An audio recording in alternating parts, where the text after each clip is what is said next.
hello, and welcome to another Monkey Business Show. We have the man that everybody has been asking for. If you literally see all our comments, it's like, bring Grubby, bring Grubby, bring Grubby. Dude, welcome. Welcome, All welcome. right. How are you doing? Before we go on, just say his name one more time. Grubby? Okay. Grubby? Is not the right way? That's Grubby? not the official way everyone That's not should the pronounce official it. way, yeah. No? What is the official way? No, it's cool. I've heard a lot of different ways. Grubby. I like Gruby too. Grubby? Groovy. Okay. Groovy. I like it. How are you You're- doing, guys? That's cool. They've been asking for that. Thanks. Yeah, Man, dude, you're I'm- taking the scene with Storm. I think everybody's been really hyped seeing you play, seeing the journey. I guess a lot of people relate also, like players joining Dota, and like even though you're good, there's so much to it. The hypest people have been for a low-level player watching. yeah. But, I mean, I guess so too. at first, a couple of months ago, I decided to start playing some different games. I wanted to play a little bit more, different games. Try this one, try that one. I mean, I tried Counter-Strike. Let's play some Dota, and I didn't really think it's gonna grip me like this.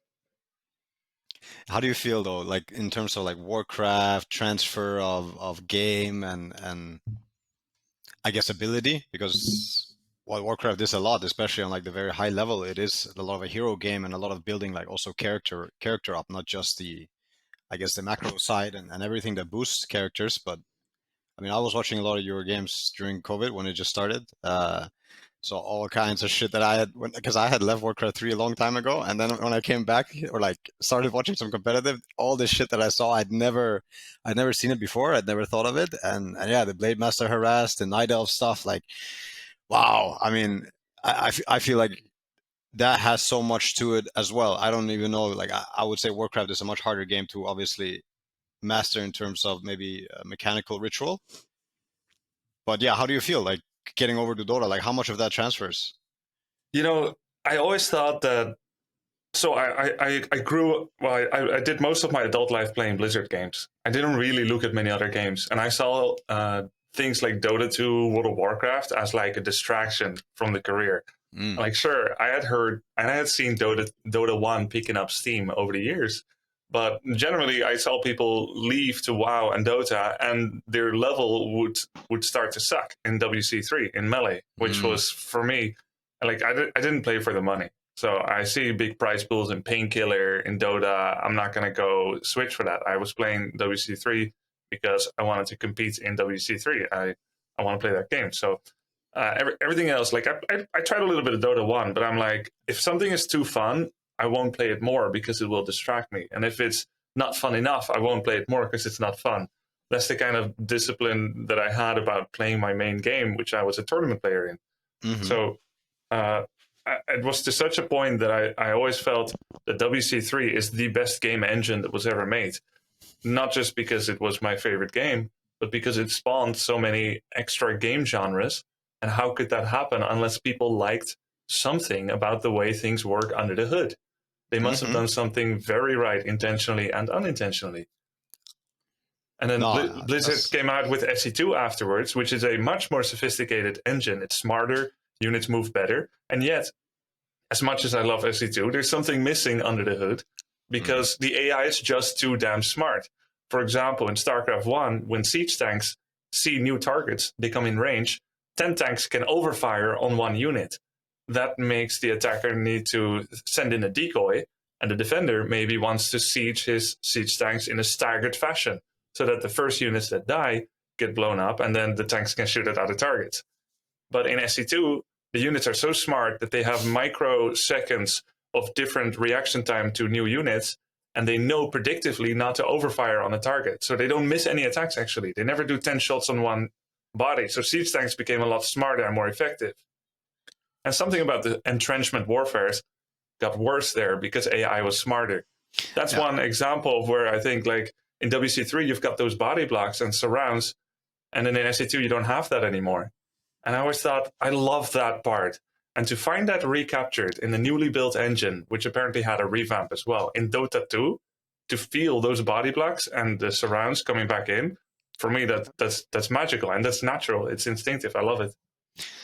So I played Heroes of New Earth for a while after Warcraft 3. I was also biggest Warcraft 3 nerd. I played since I was 9 years old till I think 13, 14. Grinded a lot of Dota 1, but also all the other games, a little bit of Melee. And I did the switch to one of those games like Heroes of New Earth, new MOBA, new engine, everything nice and smooth. And a lot of people who didn't like that game, also myself, I felt I missed exactly what you're saying. Like the Warcraft 3 engine has this really nice thing about turn rate that adds to a level of human warfare, like I think you're saying too with StarCraft.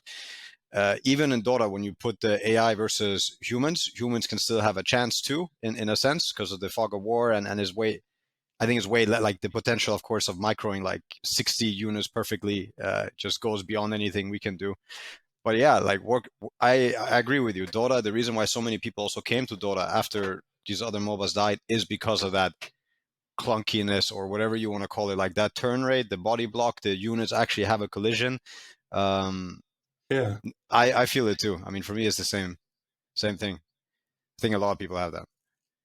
And that they built a new engine and then kept those elements. Every time I find a new functionality in Dota 2 that has kept that, it's amazing. And then the client of Dota 2 comes. I know this sounds like an ad, but I'm just like impressed. Gabe is like, good job. But the client has so many extra functionalities, like the replay system. I've played Blizzard games for so long, and I love WC3 and SC2, but I start to realize how much more could have been done. Replay system, reconnection system, the extras. You guys have custom maps that I haven't even begun to dig into yet. And the heroes are really cleverly designed, very interesting, quite complicated sometimes. And yeah, I love it. Oh, that's cool.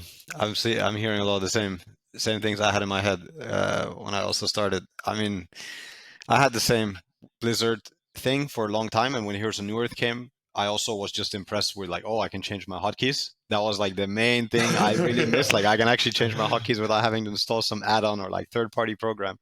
Yeah, like the potential. I think I never played Reforged. I saw my friends play. They played the campaign, and then the first quest, something was bugged, and they also had one of the first heroes' abilities had a wrong keybind. I feel like they really dropped the ball on what could have been, a really amazing melee strategy game. Having, kept the elements and just upped it a bit. Like I think that's what Dota really tried to do. Also from Dota 1, like talking Warcraft, but also Dota 1 themes. When they revamped Dota or like the Source engine, I think they focused a lot on it. So props. When was that? When was it? Dota 7, Dota Source 2 release. 2015. 4 years after, and they changed the engine. That's kind of a daring move. But was it good? I think it was good. I think it was like a problem at first for both Counter-Strike and Warcraft. They had some issues, but after smoothing it out, I don't know exactly all the reasons they had. They wanted to do it, but I think it was so they could have more to work with and an easier time working with their engine. So I think over time it became like much better overall. But we've been missing a spring cleaning in Dota also for a while. Dota always is. I mean, it is such a weirdly deep mechanical game with so many heroes and so many things going on, and with the eventual small patches, something is about to break also. And sometimes it adds up, and some of these bugs, they also stay in the game for a very long time. So they used to do something like once every year, 2 years, called spring cleaning, where they also just try and fix all the things that might be broken. But yeah, Dota has remained overdue. Yeah, I would say it's a bit overdue right now. It's a bit overdue. But still, I mean, I am impressed. I think the thing that has kept Dota alive, like now we're talking entirety of like Dota from the beginning, but also Dota 2, is the freshness of the game, is the quality of the game. It's not really because they manage the esports scene really well or because of Dragon's Blood on Netflix. No, it's because the game it catches a lot of people's attention. Like I see the depth and the work that's put into it. I think it's an amazing thing they pulled off. Yeah, I didn't come here because of Dragon's Blood, but because I thought you did. It might be good. I'm so disappointed. No, it's not that Wait, good. did you work on that? I'm sorry. No. Arcane. If you have to watch Arcane from League of Legends, dude, that's amazing. No, but that's the mistake. that's the mistake I made. I watched Arcane first, and I was like, all right, let's watch another MOBA anime. And I watched it in the wrong order. Yep. I agree. So we're talking about Dota, Notail, Mhm. but it's also the first. Sorry, Jamar, you want to? No, go ahead. We're talking about Dota, and we're at very different phase in our life playing Dota. For me, it's new, and you're like over the hill if you're competitive. But we've never really talked, and I don't know your story, so I'd love to hear it actually. So you started Dota 1, then you played Heroes of New Earth for a bit, went back to Dota. 2011, Dota 2 came out. How did you feel about that? What did you envision for yourself? Oof. I mean, I didn't envision this, and I didn't in general envision esport. I mean, probably Dota 2's prize pool. I mean, Valve's prize pool for the first, $1 million tournament. I think that made a lot of dreams happen for a lot of people, me included. Also gave a lot more things to tell your parents at my age and in my situation at the time. So it definitely changed a lot, like at that moment. But yeah, I played video games my whole life. I was really amazed with a lot of types of games. I played a lot of World of Warcraft, also sunk my life into that. But Warcraft was Warcraft 3 was my jam for a while. Then Dota 1 was the ultimate jam. We used to go to LAN cafes and play 2v2, only mid for money. And we played and we get extra hours and we keep finding new people to play. Did that for a few years. Heroes of New Earth came out. And I was, like I said, I was really intrigued with the new engine. I just wanted keybinds. I wanted to be the best. I wanted to show like I was better than everyone else. I was like super motivated. Before this, I wasn't a competitive person, but then it started. And yeah, Dota 2, we were the best in Heroes of New Earth. We were owning everybody. We were sponsored by Fnatic also for a while. I mean, for years, actually, quite a while. And we did the switch. I think most of us looking at the prize pool, the game was also Heroes of New Earth was kind of turning shit, and Dota was new, exciting, and had the people that were working on Dota 1 also with it, or not. I think it was Ice Frog and maybe some others, but he I think it was the right choice to follow him because I think he has been the genius behind the freshness of this game and how it's always remained like intriguing and with the complexity remaining really high but still changing. I don't think it's easy to pull off, but like the whole crew and whoever led it, amazing job. Yeah, we get to Dota 2 with dreams and hopes, and we get smashed for years. We stay together as a team. You know, it was hard lessons. It was intense. It was cool guys. It was good friendship. But it was also like a big learning experience for all of us. Like, how does this work? Competing in a group is half the battle, and the other half is also how good you are at a game. So I've always looked at StarCraft players, I've always looked at Warcraft players, I've always looked at chess players and thinking how this journey must have differed also from mine, because in these couple of years, I was very sacrificial. I started out as like a mid player, core player in Heroes of New Earth. I was the shit. I had a huge ego. I was going to destroy the game. Just give me a good game. I went to Dota 2 and we really wanted to win. And still my ego was very big, but I went like, I'll do anything I have to do. I'll play support. I'll switch my position. I'll be more sacrificial. I'll do whatever I have to do. And yeah, again, we got really destroyed for a lot of years. It wasn't until 2016, I think. So I switched 2012 and 2016 we had our first win, and it was with some of the same people, but still a new group from where I started. But yeah, after that, there's a lot more. I don't know if you can hear the dog. He's going crazy. Yeah. Oh my god. Is that your dog? No, it's a guy that lives here at the house. One moment. Maybe I should have left it unmuted. No, but it's gonna get cut anyway. I'm curious what you said now. I just told him to shut up. No. The journey was like really rough until then. And the question, Notail, how did you dare to believe that you could be the best after? This may seem a little after not being close to 4 years. Like, why do you dare to continue dreaming? I mean, it got really close before we won. Like in 2016, after TI, everything in Dota revolves around TI. Everything in Dota kind of gets decided for TI. All the roster changes that happen in between TI and TI is basically for TI. It's all about that. And yeah, after losing in 2015, like I got so close to quitting, and I was down the dumpster. I had the worst experience with the team. They destroyed my soul. It was like the most toxic team in the history of any competitive team sport. I dare to say it. I would measure, like. but yeah, blame each other during the game, after the game. but yeah, like a crazy time. Anyways, we had the success after making this team. Then we still lost TI for 2 more years, and shit went down again.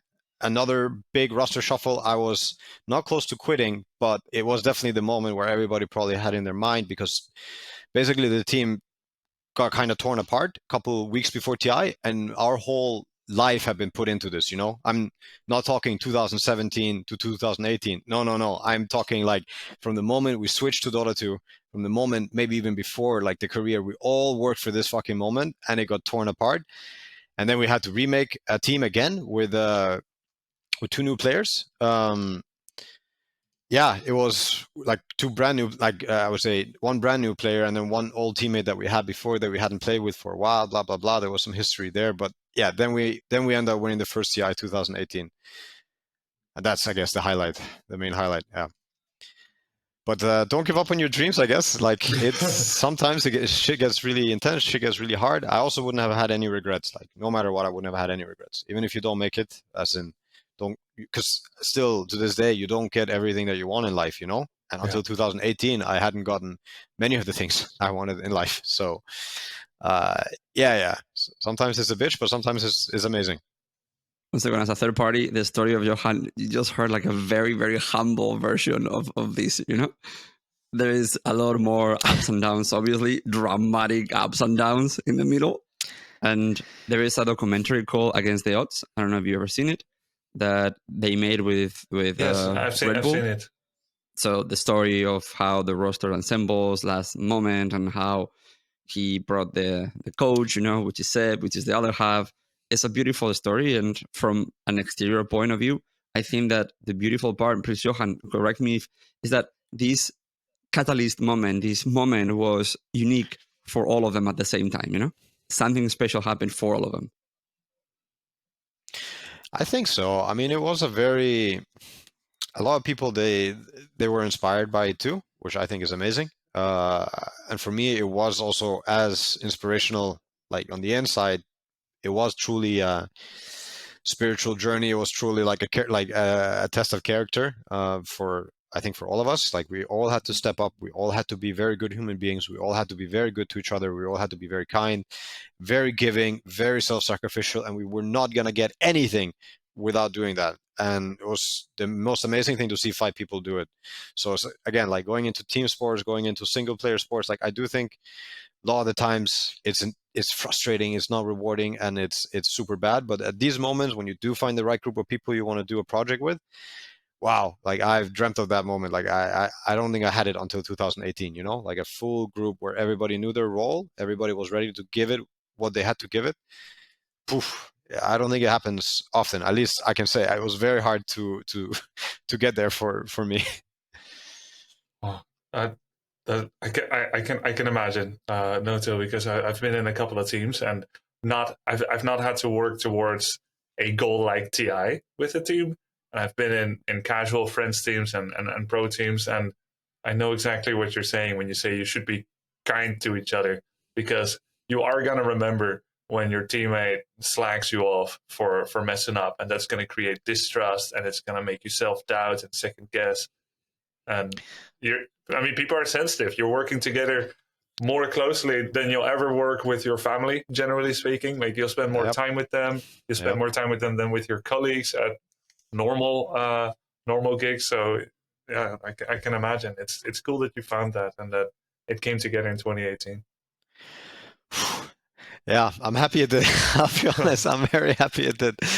But yeah, it's, even if it didn't, like I said, it was the thing that I was left with, was the most rewarding. It was actually the effort and seeing that. It's not the win, it's not the title, it's not that I get to tell other people that I'm better than them. Sure, it's cool, it's nice, but honestly, there's nothing that beats that. Like, seeing people believe in you and you believing in other people and being very genuine, it is much nicer experience than anything else. Yeah. But yeah, Okay. in Dota, like, again, just to give you some insight, it's very hard to find that, like, quite often. And it's young people chasing their dreams, and it's young people having, an idea and like a lot of hope and wishes and dreams to how to get there. And when they don't get it the right time, the right way, their way, a lot of people, it gets out the wrong way. They say the wrong things. At the end of the day, they're screwing themselves over, right? Like your teammates. So you're shooting yourself in the foot. So yeah. But bro, I have to ask you too. Like, I want to know about your tale. Like, how would you describe your own esports journey? Well, before I get into it, I think I was watching the Red Bull against the odds, and they seem to refer to, if I remember correctly, as old. And I was like, "Fuck you!" Like, what do you mean he's old? There's a lot of young players in Dota now. Yeah, more and more. We have two 16-year-olds in the team right now. Right. Oh my god. Yeah. 17, 16, right? Well, they're 17 right now, but they were 16 when we got them. You know? Yeah, exactly. Or 17 both. So they're gonna need a lot of guidance and mentality and proper behavior towards one another, I would imagine. Mm-hmm. If you don't have that, I mean, you're gonna lose to any team that is a team. Like, that's the thing. That to put it simply, is like, if you're 5 individuals and you're as talented as you want to be, you're still gonna get toyed with by one team that is just a good team, and they can be much worse than you. I mean, there's of course a limit and a level you have to be above, but team beats individuals every day of the week. I agree. I wanted to add something. Sorry, before we go with you. So last week we had the week before we have Saberlight, which is a very young player. He's 21, and he just came to prominence in the last year and a half, 2 years. And he told me something that was very interesting. He's like, look, your whole career you play for yourself, and all you're trying to do is get better yourself. And you know that none of these teams really matter. All you're trying to do is you, me. And then by the time you get to the real team, then you have to stop thinking about the me and start thinking about the all of us together. And that is not that easy, because you play for so long just for yourself, not cared about anything else, because you need to shine. People need to see you. You need to like go up in the ranks, so people know who you are. Toxic culture. There's a toxic culture climbing up too. You know, like, you're gonna encounter a lot of toxic behavior going into Dota. Yeah, and then you have to become like one part of a whole machinery because that's the only way you have a chance to win it. So that switch, not everybody makes it. There's a lot of toxic people in teams right now, just trying to constantly like a pissing contest against their own teammates. We've all seen it. It's risky to make that switch, because if you do it with the wrong group of people, you're going to end up putting your trust and your faith and your hard effort and your sacrifice into people that end up not deserving it. You're going to find yourself burned with your trust not reciprocated. Here you are trying to make them better, sacrificing. They get better. Next thing you know, you're not in the same team anymore. So your investment is wasted. It's risky. It could be. I mean, I think there's more ways to look at it. But I, like, with that sentiment, I said the same thing. A lot of people have been ruined by bad teams. Like, a lot of high potential young people, very nice, like, attitude guys have gone into teams. 1 year later, they're just different. They're not nice anymore. The attitude is so fucking bad, and it's a shame. And I can see how this could have happened to me very easily. But I would also say that everybody carries, their own responsibility too. So hopefully you're not going to let the world drag you down, right? And the same thing would go into if you go into teams and you're the young guy, or you have a great idea, but people are shitting on you and you don't agree with how things are. I mean, mom is not going to come save you. So it's up to you to kind of see through all the shit and be like, all right, well, at least I'm going to get better here, or I'm going to go on to new ventures, and maybe eventually you find the right group. I think Misha, for example, our new captain, our new position 5, he has been on his own long journey, and finally now I think he's tasting something that's like resembles enabling. Before, there's been so little of it. It's not been natural for those teams, it's, man, I've heard some crazy shit, but yeah. Ego is a funny thing. Yeah. Okay, your turn. Yeah. Now is the... Okay. Well, my career began a long time ago. I feel young. Like, I don't feel out of place. But when I look at the years, it's a long time ago. I started playing WC3 and 2K2, and I started playing for a team in 2K3. The team was a French team. They were all Dutch, as I am, and we would play like local qualifiers and stuff. People had started saying I should participate in qualifiers. I didn't have really. I didn't think I'm a competitive person either. I now look back and wonder if that was a misassessment, but I don't. Yeah, I didn't think so, and I maintained that actually for a long time.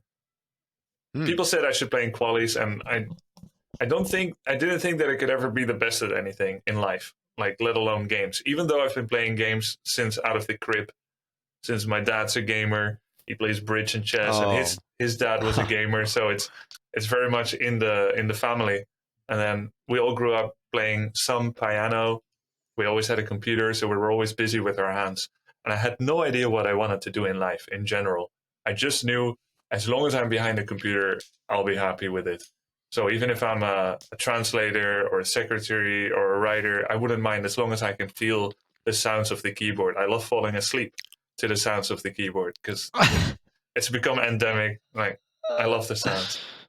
So I've always played games, and WC3 came. Other people encouraged me to play qualies. I did, and I won them. So I would be the Dutch representative for tournaments. But I still didn't think it's going to lead anywhere big. I was in high school, and I continued to do high school, and I finished it. And I went to a couple of tournaments during high school. But I never had that much time to train, so I got top 16, top 32. And it was a super cool experience to go to tournaments. My first tournament. Where did you play? And what tournaments was it? Was it DreamHack? I played a tournament in Las Vegas in 2K3, Poitiers in France, and something in Germany. So I'd been to 3 countries before out of high school for tournaments. And there was one tournament where we had a Christmas break from school, so I could practice for 2 weeks straight, from dawn till dusk, from wake up till sleep. And it was great. I got a lot better. And it's finally where I started to believe, like, if you practice more, you get even better. I ended up winning the tournament. And then I thought I could do this all the time if I don't go to uni. I had, right? Like after high school, because I went to like highest level high school you can go to with bilingual and like, and then uni was bilingual. Does that mean you had like a second language too, other than English, or? Dutch and English, right? Okay. So okay. like half the subjects were in English, half in Dutch, in order to prepare you for like international business or something like that. Or and stream. then uni was. So how was your parents with all this? Had they like been happy with your studying, and then when you were gaming, like were they worried for you, or did they have anything to say? Well, without going too much into it exactly, there's a very laissez-faire approach to my growing up. Maybe a bit neglectful, so they didn't really pay much attention to what I'm doing in general, either my school or the follow-up. I mean, when I finished high school, there's a summer break, and then university starts in September. There was a deadline before August 15th. You're supposed to have signed up for a university, and every now and then, my parents would say like, "Sign up, okay?" And that's it. That's their involvement. That's their entire involvement. Just sign up on time, okay? And I'm like, yeah. I procrastinate like a gamer, so I play games and I don't sign up. And then eventually, I didn't sign up by August 15th. I signed up after. And then on the day that university began, look how clueless I am. I'm like 18, almost 19. I go to university on the day that it's beginning. And they're asking me, okay, I don't see you in the system. Did you sign up on time? No, I signed up late. Okay. How come you're here now? What about the introduction week last week for university? Oh. And then I'm like, yeah, I skipped that one. I'll just skip intro. I'll go on the first day of school. I didn't even know the difference of school and uni and how you're like taking a more independent approach to things. And then they're like, well, you should really go to the intro week. It's really important to figure out how this university works. I had signed up for like English because I thought it's going to be fun. I like English. Then, I was already pro gaming during this time, so I guess I didn't really want to, but I also was completely clueless. And then they say, well, you can just join class for now. Do you have your books? I'm like, no. I thought books for uni would get sent to your house automatically. It's so clueless and dumb, but like for high school, it wasn't automatic either. My parents ordered those books. Right? And for uni, I thought, I'm kind of like a golden retriever sometimes, just happy-go-lucky, don't know anything, dumb but happy.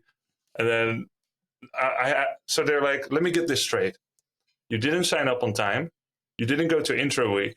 You don't have any idea what you should be doing, and you don't have any of your books.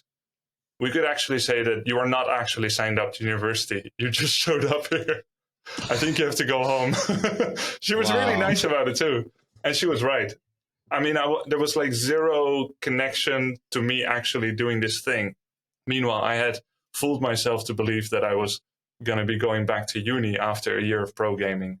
But there was zero intent, actually. There was zero help and guidance, and there was zero knowledge about it. So then, instead of 1 year of pro gaming, which I did after high school and then uni, I just ended up pro gaming for longer. That's my start, and it was weird. I ended up joining a pro team for Kings, and I felt about it like you said you should feel about a team eventually. So I felt loyal. I wanted to get better. I wanted all of us to get better. I wanted us to help each other. I wanted us to practice. But Warcraft 3 is 90% individual competitions. You could compete against each other. There was also the team competition, WC3L, and there was NGL. And there it benefited you to all get better together. But the individual competitions, they created a wedge between what should be a unified approach to improvement. So what I learned there, and which actually stuck with me, is that your teammates, they can be your friends, but they can also be your rivals. And people aren't going to help you get better. They're not going to practice with you to get better because they want to win their own glory, very understandably so. So I realized your teammates are your greatest competition, not just competition like other people. They are your competition and then some. Why? Because you're not just competing for your own individual tournament trophies, but you're competing for the sponsorship and the salary that your team is playing. If you're better than your teammates, then you will continue to be supported. And if you're worse, you may get kicked or get less than them. And although I didn't like to see it that way, I could feel that some people felt that way. So it ended up being that way. You see how different it is from a Dota team too? Yeah, because you're not really a team. That's like a fallacy almost. Like you're a team, but not really, like only for one tournament and then, wow, okay. Unless you choose to be loyal and you say, whatever happens between us in a tournament, we're friends and we're teammates and we want us to do well. And hey, if I lose to you, so be it. But that trust was completely optional and not everyone felt that. I wanted to feel it. But not everybody gets the same salary, but in OG, everybody gets the same salary. Mm-hmm. We've gone through different versions of this and we realized that the only way to really build a cohesive, trustful unit is that everybody gets the same prize pool, everybody has the same conditions, And if you are 16 or you're playing with a two-time TI winner, you still make the same, Because that's the only way we can see it, that you are a real unity. There might be different ways to do it for other teams, but I think I agree with that approach. Like if that works, unless the players one player does a lot of extra content for the team where you're constantly creating guides and doing interviews, and the other is like, I don't want to do anything. And I could see a value diff between the two in what they provide for the org. But yeah, I guess it's the best way for unity of morale. Oh, but that's how it should be, what you're just saying. And at the end of the day, it's all about transparency. If somebody has a problem being transparent, I don't think you're going to be able to reach the best version of a team. Just going to say it like that, like at the end of the day, you have to be ready to die for each other. So if there's something you can't talk about, well, shit, like at some point life is going to ask you to be fully trusting, fully open, fully everything with each other. Like at least in this game, I mean, I think all the warfare games, all the competitive things with multiple people involved, that's how you get the best result or the best group.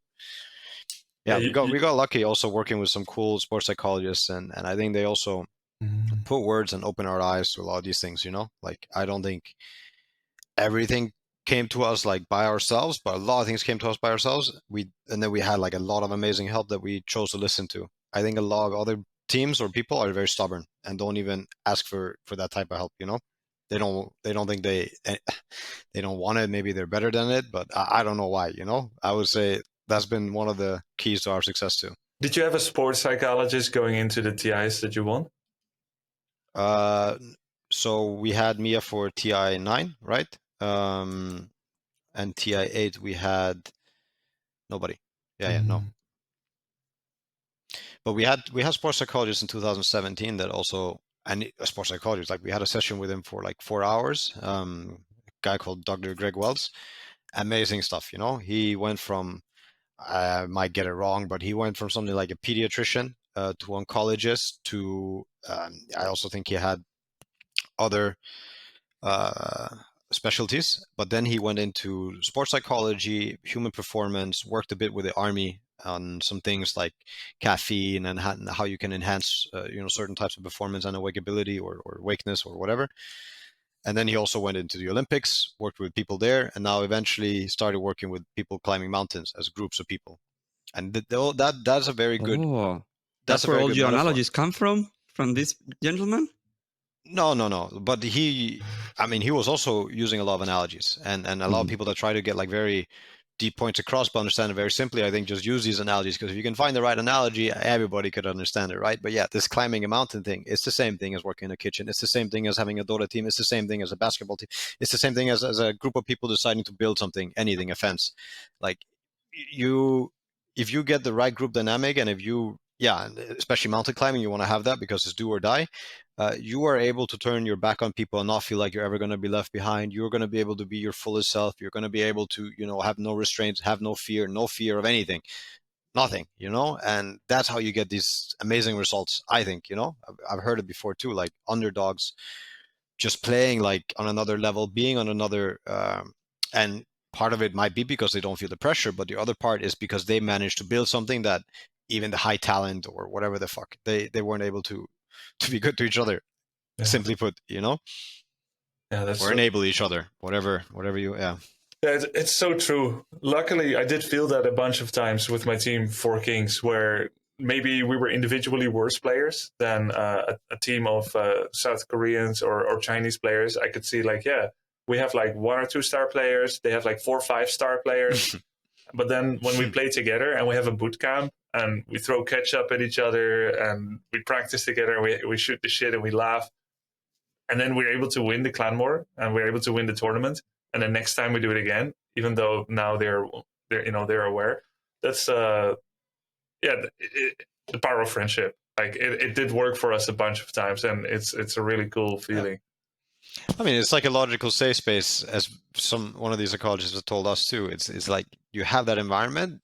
Well, you're allowed to, just be yourself, just be a kid, like go crazy, do what you do, like be creative too. It's like that creativity is only allowed in a loose, nice atmosphere. When you have that animosity or judgment or distrust, it's very hard to be creative. Like, are you going to try something new when you already got flamed for, one thing that fucked up? Like, hell no, I'm not going to try something new. I'm going to go for the most predictable like shit so that nobody is going to, talk shit about me. Like something like this can very easily happen in any group of people.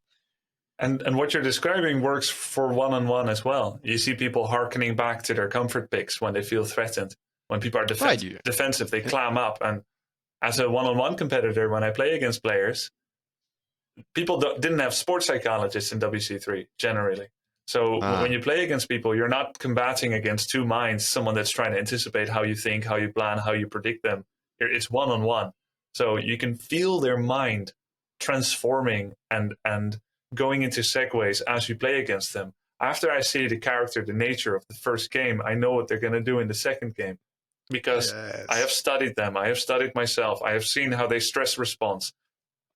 If there is a new replay that came out with a certain hero that doesn't get a lot of traction, and I know my opponent is a fan of that hero, but he hasn't played it in months, I know he's going to see that replay. I know he's going to feel an affiliation to that, and he's going to play it against me next game because he wants that hero to work. So, and he's good at it, but he didn't believe in it for a bit. But now there's been like an exemplary replay from the pro scene. I'm like, and now you're already predicting his move even before he's shown his hand. yeah, which is very powerful. That's very good. And I think that's the beauty of the warfare. Like, wow, that's really cool. And that loose atmosphere that you're describing that should be there to make a team 5 fingers to a fist, so you can punch more strongly when the team spirit is there. That is also a great metaphor for how the individual mind can work. Like my mind can be a battlefield too. I can feel the support of family or friends or fans, and with that support, I feel like I'm allowed to have good things. I'm allowed to be happy. Good things can happen to me, And yet, if I am mired in negativity of my own critical mind, or I have read too many fans negative, like they flame, their hate, their unwell wish, and I was unable to compartmentalize it because my mind was too young, my emotional development was too weak, then I suddenly feel like I don't deserve good things. And then I'm going to self-sabotage before the game begins. So yeah, if your mind is at ease and you're loose and you're having fun, then you're going to be more creative. If you allow yourself to make mistakes, if you allow yourself to say, hey, at the end of the day, this sacrifice you're making, if it doesn't work out, that's okay. Losing, it's okay because you don't have full control over the game. There's the battlefield, there's the tournament, the chairs, the table, there's the fans, there's your opponent. You don't have everything under your control. So whatever happens, you need to accept it from second one. This could end well, this could end poorly. But you're allowed to be happy, you're allowed to win, you're allowed to do your thing. And if you win, cool, that's an extra, but let's enjoy the process. If you're doing that, you're going to achieve so much more. Oh, well said. I mean, that's what a sports psychologist once told us, more or less word for word. Like, just go enjoy yourself. The rest will be fine. Yeah. Many tactics for people how to do this. I think that's also been our strength in OG is we actually talk about this shit. We go over it, and man, like I tell you, probably our worst boot camp ever was just before TI9. But we were so good friends and we were there for each other that we flipped the ship. Like the ship was already at the bottom, Hold on a sec. Like rock bottom. It was bad. Why? Because of bad scrim results, or you had some? It was like an emotional pressure cooker. Things went really well. It was a long boot camp too. So we had like 3.5 weeks. And I think the first week, our sports psychologist is there. Everything is perfect. All the conditions are amazing. Everything is working out really nicely. Yeah, I think 90% win rate in scrim, which is like exceptionally high. I don't think we ever had higher before. All right, the sports psychologist leaves. We're in Malaysia, by the way. Sports psychologist leaves, and now we start having like worse games. Some people start caring less, and I think everybody has something going on at home at this point, or not everybody, but like half the team has like something going on at home. Things get worse and worse, like practice-wise, frustrations are building up a bit. It's one of those long boot camps. So when you have like 2 or 3 of these days in a row, you start getting sick of it. What happens then is we start getting internet issues, big time internet issues, to the point where we cannot play and we're stuck in another country and we don't find a solution and we're losing our minds. It's like we're ready to pay anything, we're ready to do anything to get this shit to work. And we have these 3 clowns, they show up to the boot camp. It's like Dumb, Dumb, and Dumber. And they're showing us where the internet cable has been this entire time. It's this flimsy fiber net cable that's not even protected. It's not even covered. It's thinner than this. It's nothing. It's just hanging on the wall. It's hanging on this nail. It's the threaded cable without the jacket. I think the threads are at the end. Yeah, I don't even know if it had the jacket. Like I think the copper or whatever was exposed somewhere, but normally the fiber cables are protected with something. Here, it didn't have that layer of protection. It was this flimsy little shit, and it's just hanging on a nail. And then they come to us and they say they fixed it, and then they're telling us, don't touch cable. Like, what the fuck am I supposed to do with this? It was right by one of the PCs as well. So things go downhill really quick. My dog also dies at that boot camp, and I find out. So that was like on top. That was on top of it. So I go down the dumpster. So only Seb maintained like a good spirit, good morale, tried to pull everyone out. And then a funny story is like we kind of flip it just before we go to TI, like just before we go to China, and our sports psychologist is also there. Everybody has some nice talks with her. I get to vent as well. She's a very good ear and very good to talk with in general. So I think everybody got like a nice release. And as a team, we regrouped. We go into TI. We have 2 practice days before the tournament. Nice speech, Seb's speech, like always. Everybody's hyping each other up. We're going to do this. We know we're good enough. We won TI8. We're the hot shit. We can do this. Like, I don't even know if it's fake confidence or if it's real, but it's just confidence at this point. We're scrimming Navi, and we get fucking destroyed. Good. Like no tomorrow. And we get destroyed. Like we thought we got this game. We thought we would have this series.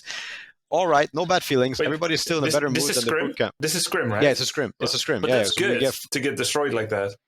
Maybe, but we had kind of hoped that a sign of flipping the ship, because the ship was like so far down that everybody has no hope. So any sign of hope would be good, but we get destroyed both games. Those are only 2 practice games that day. Then the next day, 2 more games against Navi, same thing. Good speech, good everything. We get fucked even harder. Like we had no chance. The games were over in like 15 minutes, both of them.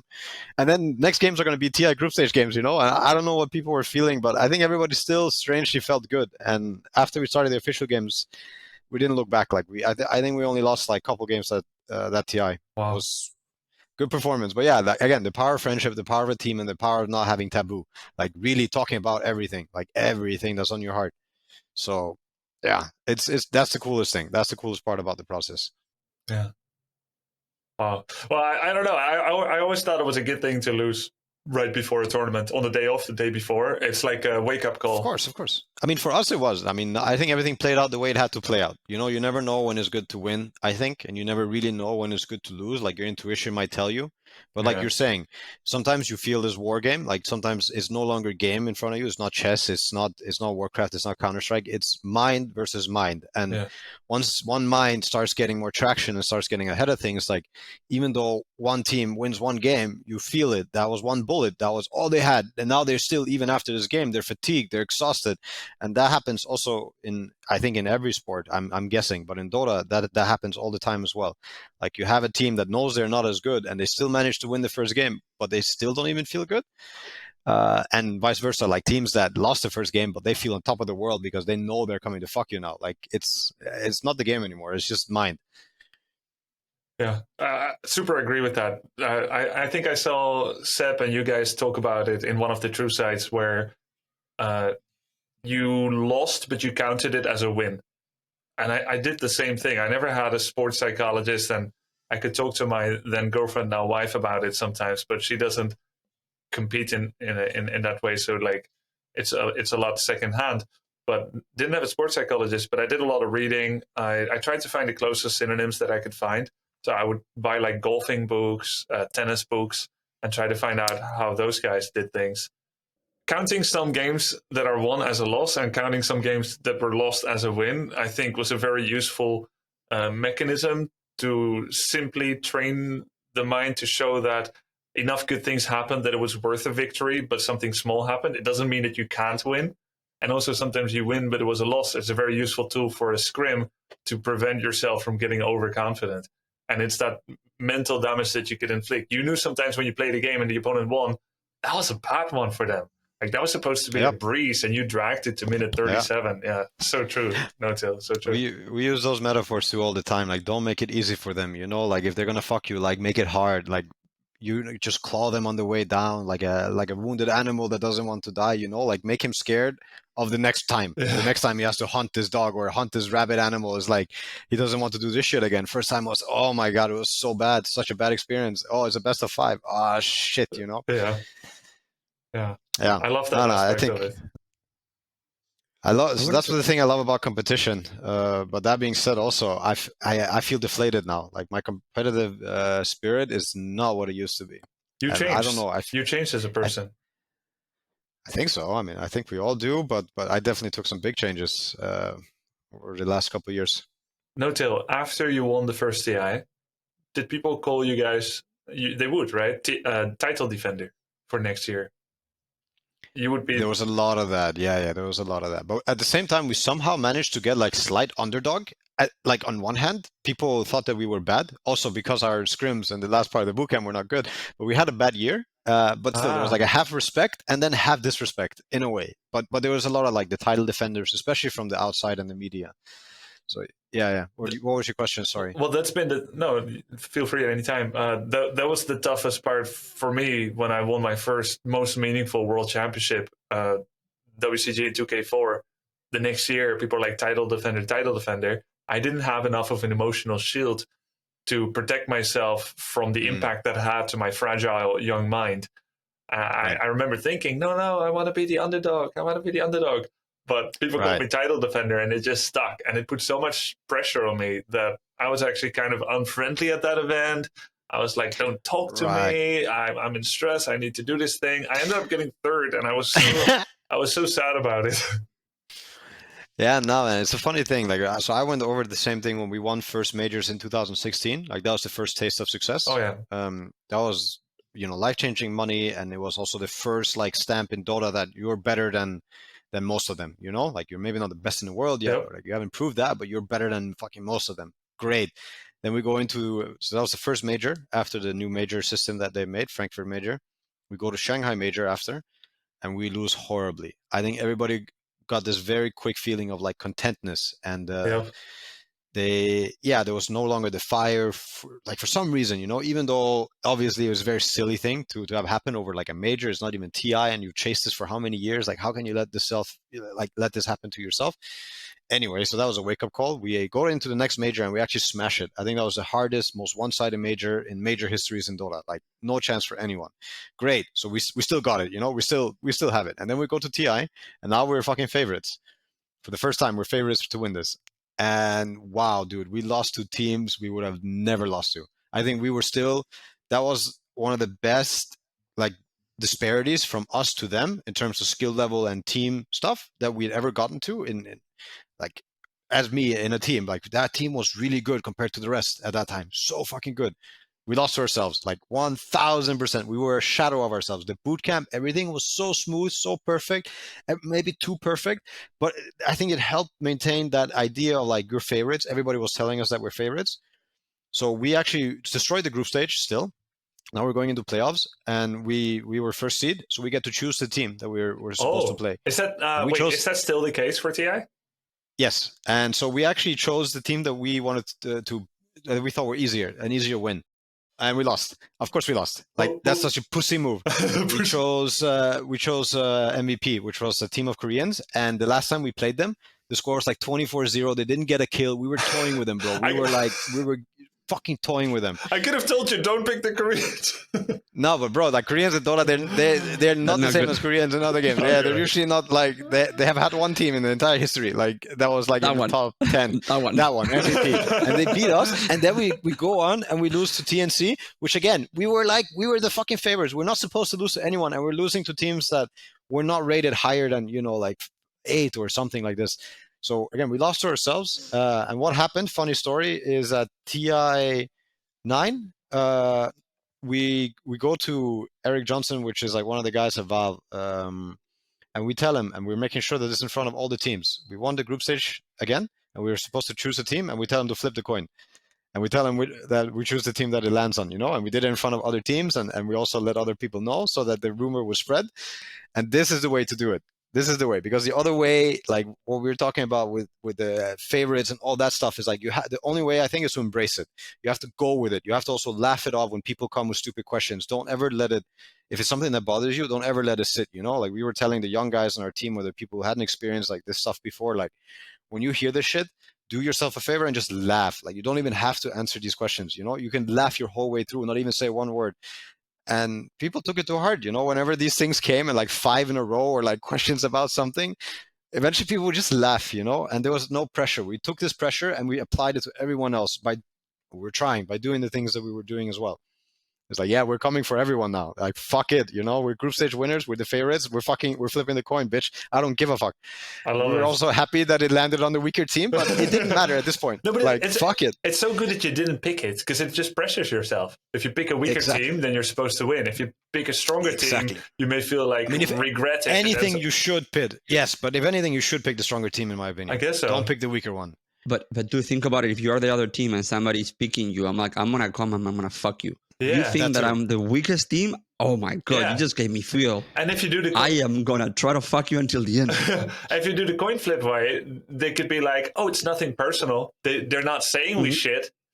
It's so all it takes is one guy in that team to ask the questions like, do you think they really flipped the coin? Like, that just gave us bigger balls than you, If that question is in anyone's head, like, why did they flip the coin, or did they flip the coin, or is it even true? They already lost, like, the mental warfare. Yeah. The flip the coin is, I'm okay with any of you guys, because you guys are all peasants. Doesn't matter. I'm okay with you. Matter. All of them. But think about it. Like, if you flip the coin, if you don't flip the coin and you pick the weakest enemy, and suddenly you get first blood, it's like, oh, fuck, we got them. Like, the whole wave is just, you're constantly fighting a constant wave that you put against yourself. Yes. Because anytime when you lose game 1, holy fuck. You know, Exactly. now it's in your head the that's whole time. Yeah, you could feel stupid. You start not being in the present anymore because you're thinking about what people are going to be saying, what they're saying right now, like the shame you'll feel in the future and stuff. Like, yeah, you don't want to be bothered with that at all. They still bring it up to Johan sometimes.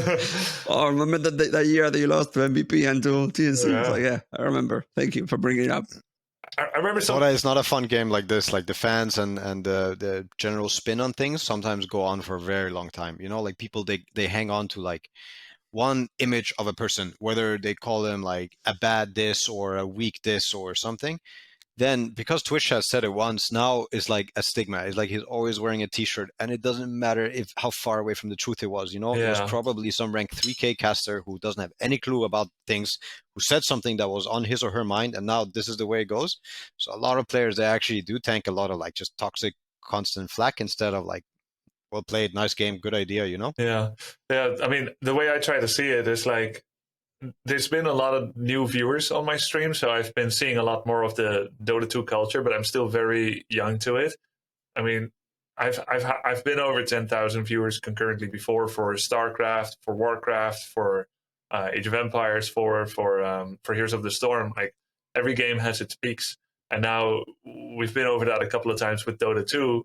And a couple of months ago, I was coasting on 2.5, 3K concurrent. So, you know, it's a big switch again in the activity level, but it's not new to me in terms of different games. But each game has its own culture. I bring my own culture, and then Dota 2 has its own culture, and then there's a mixing of things, and you slowly start to see the new jokes, the in jokes, and a lot of, you know, enthusiasm and a lot of funny jokes that I detect for the first time that are probably like long running. And what you also realize is what you should try to remember generally, I guess. Let's say if I have 7,000 new viewers and 3,000 are part of my old guard crowd, you know, that watch me play other games as well. And then of those 7,000 people, there's going to be 4,000 lurkers. There's going to be 2,000 chatters that are there with, you know, positive energy that are like, nice game. Or if they think I look terrible that day, they're not going to say anything. And then there's some very active chatters that do propagate some, you know, that are they're like the smart ass in school. And to be fair, I was the smart ass in school too. If the teacher makes a mistake, I point it out to help him, you know. And that's and there's a bunch of those in the Dota 2 scene as well. And I think they don't represent the majority, but they are of course active and loud. And you do see that, it can be a little hypercritical sometimes of me or of other players, where, you know, they see the mistake, and then they remember it. So I try to also take with a grain of salt when I hear this Dota 2 player is toxic, which is such a overgeneralized, overused term that doesn't even describe like the complexity of someone's life and behavior. They're gonna remember the worst. They're gonna remember it for a long time. And we saw that in Heroes of the Storm too, as well. Sometimes you had a pro player and they called him his name feed. It was always like his name feed. That's how they called him. That's rough, actually. Like to remember that forever, and it becomes a joke forever. So you gotta kind of grow thick skin to that. You can try to influence things a little bit, but generally, if that's gonna happen, like you just have to kind of remember it's not the majority most likely, and kind of ignore it. Besides, it's back to what we were saying, like, are you going to blame the whole world or blame everybody else for what comes your way, or are you going to have to, you know, find a way yourself to deal with shit? And True. I think there's only one way, is to laugh it off, deal with it however you need to, you know, channel it the right way. I mean, you cannot listen to people. If you do, you will never get anywhere, you know. True. There are so many people that don't want people to go somewhere because that means they're procrastinating, or they're lazy, or they're this, or they're that, like, and they just don't have another way than to vent. But yeah, good with the bad. I mean, like you said, there's a small minority, and I think the memes and the jokes that come from Twitch and the Dota community outdoes. Yeah, it's so many good laughs, man. It's so many good laughs. You have a lot of stuff to catch up on too, when it comes to YouTube compilations. Like, oh my fucking god! Well, send me some good ones after this. I got you. How long have you been on this Dota journey since you started? Oh god, let's see. I don't even know actually. How long has it been? I'm about 70 hours of game time in, so I can't even play ranked yet. I'm at the halfway point. I just played Meepo which is the halfway point of the total hero list that you have. So maybe it's been 1.5 months, would be my guess. Or But aren't you doing the quest in Dota, or are you doing it just from A to Z, like No, following the alphabet? yeah, I'm just doing alphabetical. People told me about the all hero challenge. I think that Because then you have to win with each you hero. have to win. Are you doing that?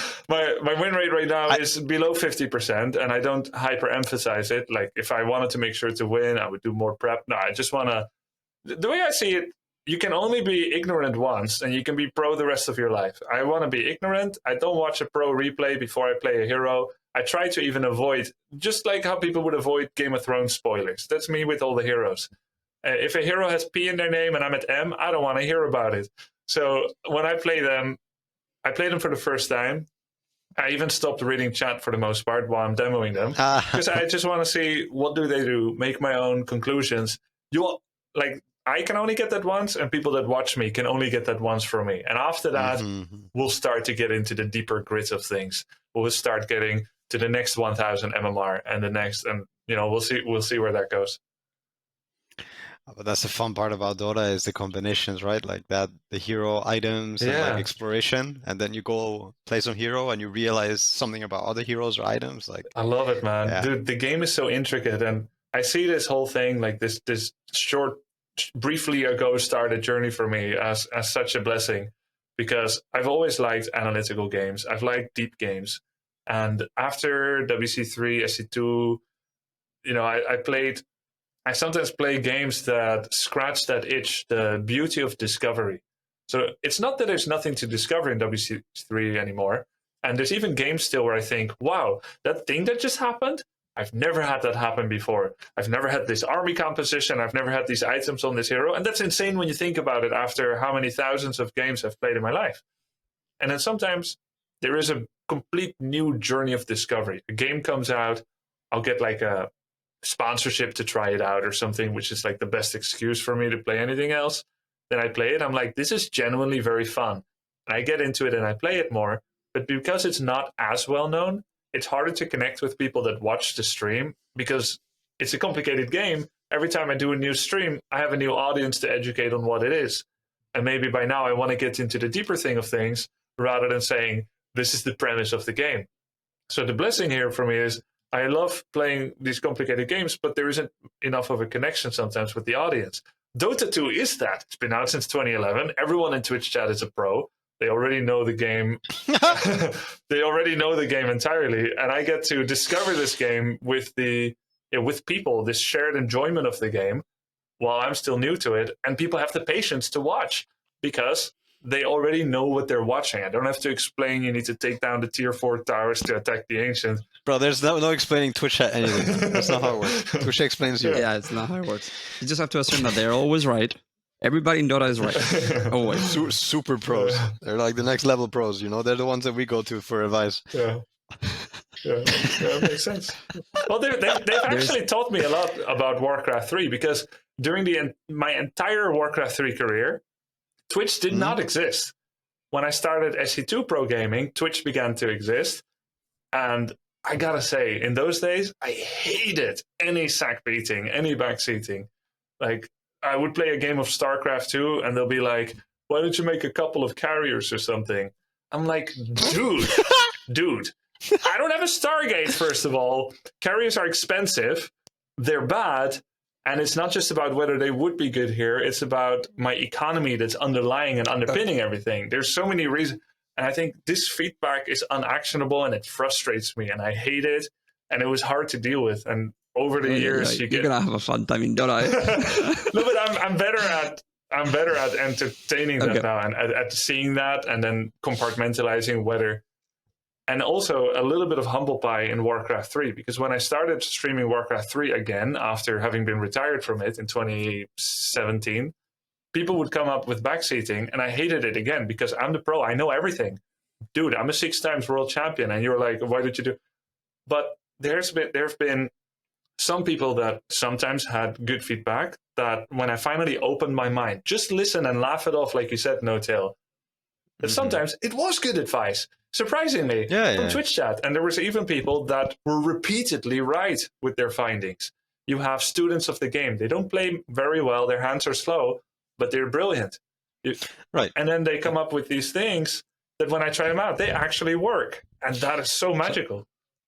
So I think most good teams have at least a couple players who are not too egotistical about their own skill level. That they usually every team I think goes to hero spammers in Dota, like the guys who are in the top 10 of a hero, and they look at what they do. They actually look for inspiration, and Dota has been a game for a long time where you can have an ego and you can be top 10 or plus, congrats. Or you can, be humble and open your mind and like actually believe that a guy who has 3,000 less MMR than you, but is number 5 on Visage or Chen or whatever, that he has something. He has some fucking thing going on that is strong, that is good. It could even be map movement combined with other things. It could be the hero itself with the items. It could be the patch. It could be something. But yeah, there's a lot of this, like for, I would say, all the good teams, they don't have 5 guys who have full-blown ego. Like you have people who are able to, and yeah, Twitch chat too, sometimes they just backseat and they say, why didn't you click magic wand? And sometimes there's a guy in chat who actually has some really smart view of the game. And that's also what's so cool about when you play these, even Battle.net games. Like when I used to play Battle.net in Dota 1, you would just play against this super nerd and you're wondering, like, what are you doing with your life? Like, why are you in this game with me? I'm wasting my life. Like, why are you also here? Like both of you just with thousands of hours in this game doing some crazy stuff in this random Battle.net game. Like, yeah, I think that's also the beauty of Dota is like you have people who have sparks of like genius, in the game, and like whatever brought them there, motivation or whatever. Yeah. So love it. If you keep your mind open, you'll see it. You'll see good ideas. So, I'm gonna add something. So I'm not gonna say who the player is, but like there's new heroes that suddenly come into meta, and you've never played those heroes. I know that this player will message like Johan is saying, the guy with 3,000 Broodmother games, and we'll be like, hey, I will hire you for 10 hours of sessions, Oh. And he will sit with this random player, and this player will teach the super player, how to play that hero. Oh, yeah. Because it's like, I have 100 games of this hero. This person has 3,000 games on this hero. He knows the depth of the hero much more than I will ever know. I mean, now the hero in the pro player hand, much higher uptick. But you don't have the ability to discover, all these things. That's so cool. So you actually contract them for some hours of coaching to do some deep dive sessions. There are some real nerds in here who have decided I am one hero. This hero is my spirit animal. And then their whole life is dedicated to playing fucking Chen or Techies or Broodmother or Templar Assassin. You have like one of each. You also have Kunkka, the Kunkka player called Attacker. I don't know if you know him. He streams on Twitch I think too. I played against his Smurf. I got manhandled by Kunkka in unranked recently. No. Okay, maybe it wasn't him. But No, but he is like another human. Like he's another player. Like nobody will ever play Kunkka like him. But the problem is, if he goes on a team, you spend one ban, and you don't want to see like Attacker Pudge, for example, like compared to his Kunkka. Like his Kunkka is fucking Mozart. It's crazy. Some of the shit you see is like, what the fuck? Like I didn't know Dota works like this. Like new mechanics and stuff. But then, yeah, like it's a fun game because you really have people who are so dedicated, patch through patch through patch, no matter how shit the hero becomes, they'll stick through it, play it for a year until it gets buffed again, and they have guides, they have ideas. Like, man, like, wow. I love that. So in TI5, when Evil Geniuses won, there's this hero that they use, there was techies, but they use it in a very, very unique way. And it was PPD's brother who was a techies nerd. And he was like teaching the team how to play techies, and what he did. I mean, wait, have you got to techies because he's on a T? No, probably not. I've had a techies Smurf. Pretty sure it was a Smurf. I try not to allege that too quickly. In my game yesterday, and he was like everybody's a Smurf. Yeah, everyone's a Smurf. He was like 10 levels ahead of the rest of us, and he would like blow himself with a rocket or a mine into us, blow us up, and then blow out again. I don't know exactly how, but so. The hero has changed now. It's more like a bomberman right now that he used to go before, because before it was used to be a positional, like in a way you will put mines on the ground. He was a minefield maker. Now he's more of like a burst nuker with a bit of the minefield going on. Yeah, makes sense. So the way that they did it on TI5, if you ever go and see it, is that the strategy was that he will put like the invisible mines and the wave creep can never push to you. So that's what he will do. He will spend putting a lot of the mine, and one mine could clean the web can And it clear was the whole more. wave. Yeah. It came more into play versus the team they met in the finals called CDEC. They kind of reinvented Dota that year with like a very fast-paced style with heroes that came online really early, and they were able to take these invasion and dives super quick, and they played really well, and they were able to scale into the game. But their whole thing relied on smoking into the enemy forest at some time in the early game. But this mine would just be there, and he would just keep an eye on it, and poof, and then he's like, "Oh boys, they're smoking mid," and they were like half HP, and they couldn't make this happen. So this whole like one fucking mining hero ruined this team. Wow. And I don't know how many mines that is. Is there a way to check? Well, techies, you can click on him and he's gonna get him. There it He's is. under attack. Picks up one. Shiki, Dire that's a big structures are kill. fortified. They don't get it though. This is going to be the end of the game. Gardner is dropping lower and lower. Will end up falling. Samael now on the retreat. Shiki and aggressive, slowing him down, keeping up. But oh, what a big stasis trap, controlling two of the cores. And now with the mines, both of them dropping low. Universe finishes off one. Samael gets the other. CDEC dropped the gyrocopter with no buyback. So they had to ban this. They had to ban it. That was the finals. And who ended up winning? The miner. The miner. Yeah, they broke their back. Like they broke CDEC's broke back it. completely. Yeah. Oh, cool. They slowed the game. Everything was slowed by these fucking heroes But this because of the binds. the techie pick was to stop the early smoking, or was it just because techie happened to be fun? They used it against one or two other teams, but I don't think they used it against most teams. But against their team, it was like exceptionally good, just for this Counterpick. one purpose. Yeah, just for this one purpose. It did so much damage to their playstyle. Like it was such a playstyle counterpick. No, everybody was struggling against CDEC, like everybody. And they found like not just through the techies, there was also a Naga Siren support, which had this similar type of thing going on, where he would really disrupt what CDEC were doing, and it was also Aoi. But yeah, that was like Cool. a strategical beatdown, like. Really smart, like small picks, like counter picks. Dota also has that, like picks that just hurt so bad that they break your back. Has I that, think you're gonna see it like part of your evolution of the game. First you're experience the heroes, yeah. and then you're gonna experience. Obviously, like I'm a pleb. Okay, I just have a lot of hours in this game, even though I've never got better. I like what you said before. It makes me feel better about myself. I know a lot about the game, but I have very slow hands. Yes, I'm gonna go with that. Yeah. But there's like levels and levels and levels and layers and layers, and some other teams will never understand some of the layers, for example, that Notail has.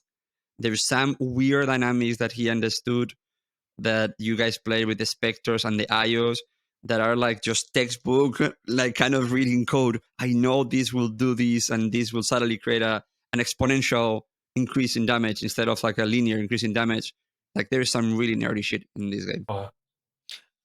Dota is very fun like this. Like you start playing a lot with, like you go through the thousands of hours, like you get to hour 5,000, and now you probably the meme with the graph of like the Jedi. You start out as like a pleb, then you go through this thing, and then you eventually like you go back down. I don't you know which one I'm no. talking about? Let me just find it because it explains it perfectly.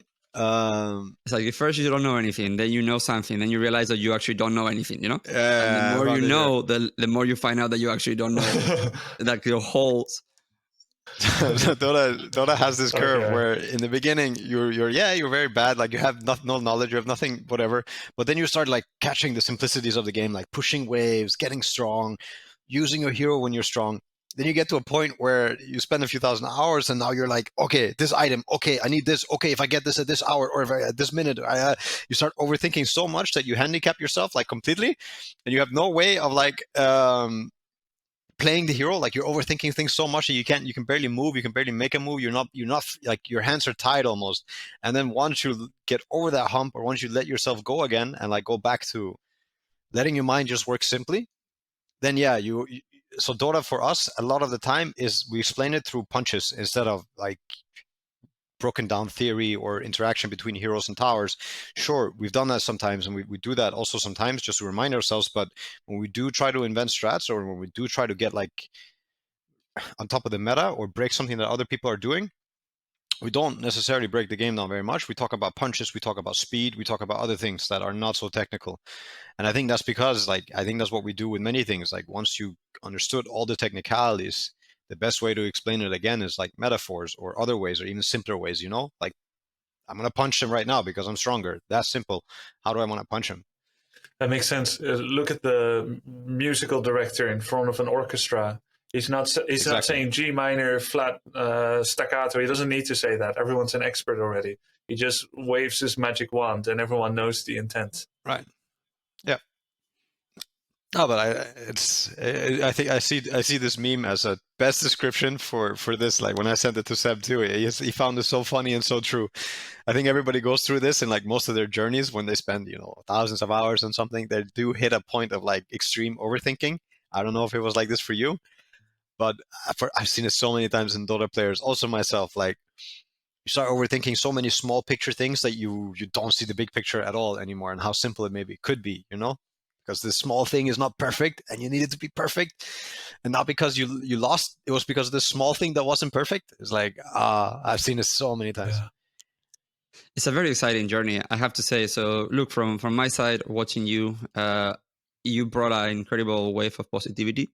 Everybody is noticing it, and I think that you have been able to, like, there's a lot of people that are not toxic but that are in toxic streams. And some of those times the algorithm even rewards you from being toxic and being loud because you want to make it to Reddit, and you say something freaking outrageous and then you're there. So in a way, sometimes, unfortunately, social media rewards bad behavior and rewards being there. And when we started in the last few weeks, a lot of our chat has been saying, you should bring him, he's awesome, and a lot of the comment has been, you should bring him, he's awesome. And I think that in a way you're like the counter wave, they're like, okay, if the whole Dota world is full of toxic fucks, I'm going to be not that guy. And then you're going to find that a lot of people are going to gravitate to you because of that. Like, for example, I use Dota streams or Dota content when I go to bed or when I'm eating. I don't want toxicity. That's why I'm very limited of who I watch. And your stream has been, like you said, it's been very fun watching you discover things your way that I've discovered maybe 12 years ago when Dota came out. But the fun thing, and it's a compliment to you, is that your mind is so much advanced than mine and how you play. I'm slow. That on your discovery, for me, it was like, oh, tree can make trees. Look, Furion makes trees. That was it. That was the level of complexity. But for you, you're breaking it down in a much more sophisticated way. And you're so excited about some of the heroes. There's some heroes that you're going to play. I was like, oh my God, this hero is shit. And you're so excited. Oh, look, I am playing this hero.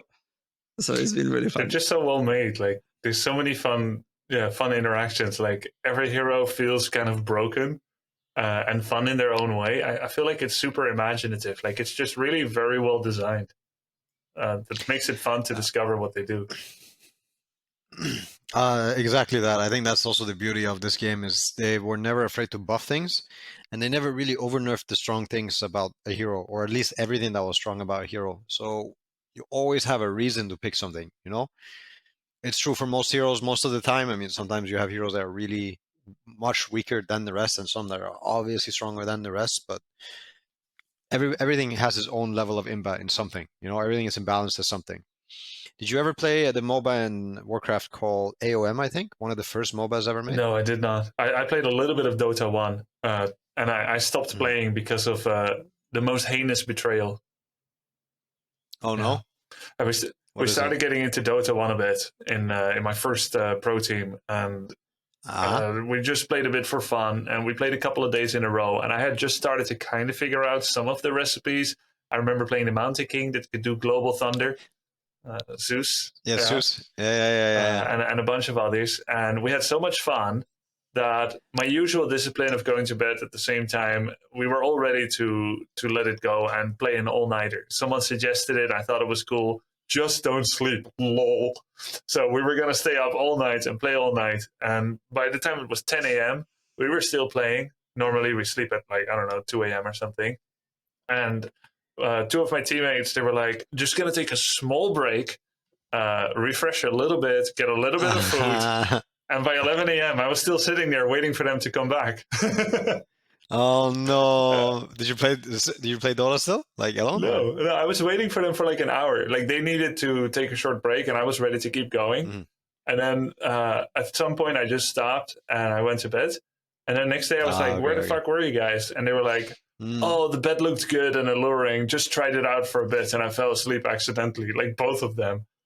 And I'm thinking, where's your passion, dude? Like we said, we're going to pull an all-nighter and stay up and play all night. So then I thought, Weak gamers. Weak gamers. So, yeah, I don't think I've ever played again after that. And I'm joking that it was a heinous betrayal. We were stupid to go for that long. You could just play again next day. But yeah, that's how much I can be drawn into a fun game. What was the last time you did an all-nighter? I can't remember the last time I did one. 2003, actually, probably. Oh shit! Okay. I mean, it's not remember that healthy to do. Warcraft.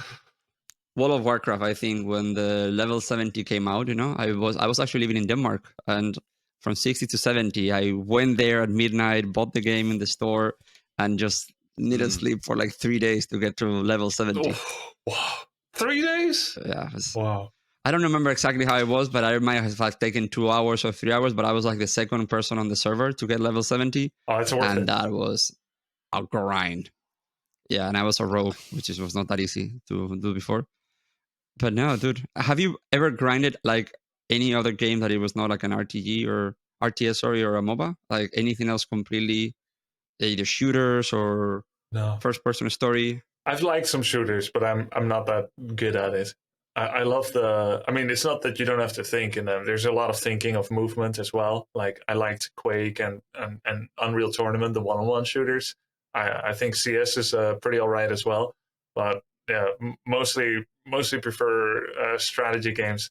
The best I've ever grinded was like in 2004, we got the chance to go to Korea and compete with the Koreans in their TV leagues.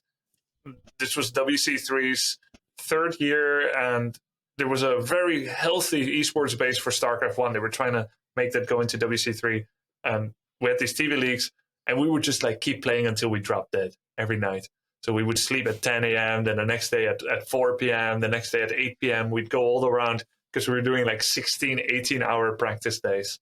And it was crazy, and I loved every second of it. And we got a lot better from that.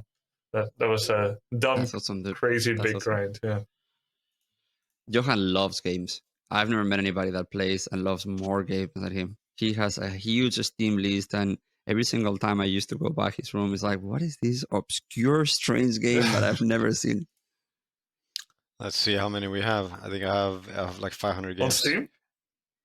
Yeah. I mean, some of them might be the free ones, but yeah, we have a VR set up downstairs too. It was a pretty fun experience. I don't know if you tried. No, well, I had it on once. It's sick, yeah. Yeah. Nah, man, I love video games like you. I guess I also, when I was out of the cradle or when I was doing potty training, that's when I had a Game Boy. Do you have any siblings, Notail?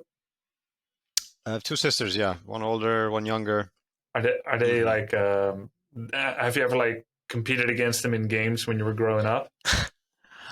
A little bit in some games. There were some games that my sister was better than me at. Both of them, I guess. It was kind of like a Pac-Man game. But they had played many hours. I didn't find that game very fun, actually. Maybe because they were better and I was like demotivated. I don't know. But actually badminton with my younger sister, she gets really pissed when I win because she plays a lot and I haven't played in a while. But then last time we played, I still beat her. What about you? Are you a single child? Yeah, I'm the youngest of 4 brothers. Oh shit! All guys. Oh wow! And they were 2 of them play games a lot, and 1 not so much. And they were always better than me because, well, at first, just because they're older, like a 4-year-old against a 6-year-old, a 7-year-old against a 13-year-old. So, and then when the tipping point finally happened, that was Brood War because I'm finally old enough to like form sentences, like like 14, 12, and to actually play a lot. You made it competitive. I started playing like a lot more, and then when I finally could beat my youngest older brother, which is 2 years older, I was like, yeah, this feeling is amazing, and I think I've always loved that. So. Well, dude, I would say last thoughts for you for the podcast and from Dota in general, or things that you want to tell from our community for them to get to know you a little bit more, or like invite them to your stream. Well, where should they find you? Any thoughts? Well, thanks for having me, Notail and Jamar. It's been a lot of fun to talk to you guys, and I just started on this journey, but I could see myself playing this game for a long time. So after A to Z, I'm going to be playing more Dota 2. I've got a bunch of ideas about my next content. Obviously, some of that will be the classic model of getting better at some of the heroes. Like I've only played heroes once, 5 times the most. If I enjoyed them a lot and my hero got banned, that was next in the alphabet. But I've got a bunch of cool ideas to do after. Definitely want to play more. I think the response from the scene, from you guys and from Dendy and Seb and just all the fans of the game has been so great. So it's been a lot of fun getting into it. And yeah, I can't wait to start watching TI and TrueSight coming out, and just any pro games and older pro games and new ones coming up. Like, I love watching, I love playing. It's been great, and yeah, I'm really enjoying it. And you can follow me on twitch.tv/Grubby and youtube.com/followgrubby. Awesome. Well, Johan didn't tell at the beginning, but he's been a very big fanboy of yours. We used to have your games all the time on our TV when we were living in Lisbon Just together. when COVID Because started. his roommate. Just when COVID started, All the time. we needed bro, we went through all the content on the internet more or less. We went through all kinds of shit, and then he was watching you and your games, and you were playing at that time, like fresh content, I guess. And that was the first time in almost a decade I had seen Warcraft 3 Melee. So I saw like my world open up to a bunch of shit, like how I'd view that game, how it would look like Melee games, and how this was how Warcraft 3 actually was as a strategy game. I also watched a lot of StarCraft before that. So yeah, I watched a lot of Grubby content on YouTube. Well, Thanks for making my COVID days easier. My pleasure. If you want to play Warcraft 3 sometime, let me know. No pressure. Like, I know you must be busy. Too embarrassed. Yeah, I'm also too embarrassed to show my Warcraft. I haven't played Warcraft 3 custom game in like 4 years or 5 years, I think. No, I'm talking about Melee, dude. 1-on-1. No, I know, but Against I me. wouldn't even dare that. Oh yeah. Don't hold back. Oh my god. Have you seen the guy that plays like PUBG with a flute? I saw that. You saw that too. You saw that. Oh, it's the best I'm clip. not going to play on the flute. No, but this is the best clip ever. This is the best clip. I'm gonna find it. I'm gonna send it to you. Have you Bro, seen the clip? This is so funny.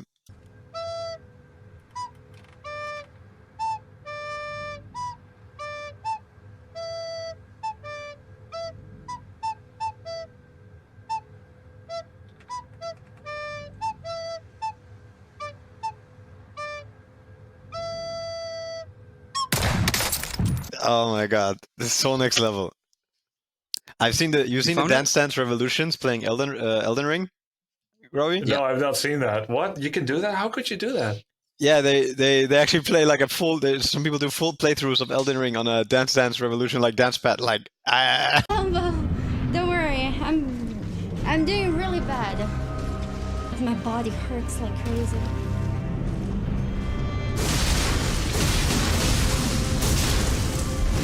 but this is more next level. He's aiming. Did somebody sent it? Oh, you sent it. He's aiming with air blowing. Dude, you know, before I ever did streaming, like when I was just competing and figuring out what streaming is all about, like in 2011, I thought this is what streaming is. Like every stream needs to be like that, playing on a flute. Holy fuck, that's so funny. That's so funny. I can't even begin to think about like doing that. Like you have to code it, then you have to learn like which is left, which is right, like which tones are which. Oh my god. And there must be a tone for like walking and like everything. Oh my god. Yeah. Well, I just love it. It's insane. Wow. Anyway, dude, thank you so much for being here. We would love to have you again. And yeah, dude, anytime. Are you going to TI, by the way, or have you ever been like to a Dota event in person? I guess, but not like exclusive Dota. Like there's been Dota tournaments at tournaments that I've played, but I didn't know what's going on. Dude, it's in Singapore, right? This TI. The wife's from Singapore. I'd love any excuse to go there. I don't have any plans. If I get invited, I would definitely go. If I don't get invited, maybe I'll go. So like, yeah, I'd love to watch. By the time TI rolls around, I think I'm done with A to Z. So I'll know all the heroes a little bit better. I'm going to have some experience watching. And yeah, who knows? Next year's TI, this year's, I'll be watching for sure, no matter what. That's awesome. Alright, Dude, the baby. sun is coming out right now because it was at 5:30 when we did the podcast. This is why my whole screen is already blowing up. Oh yeah, But dude, we would love to see you if you go there. We'll yeah. hang out in Singapore. yeah. Well, thanks, guys. It's been great talking to you. And yeah, let me know if you ever want to play Warcraft 3 on stream, off stream. But definitely, eventually, I hope I get in a Dota 2 bracket where we could play together sometime. It could take some time, and well, we'll see. It's been fun. We can do this again sometime too. We should. Absolutely. Thank you so much, everybody. Yeah, thank you.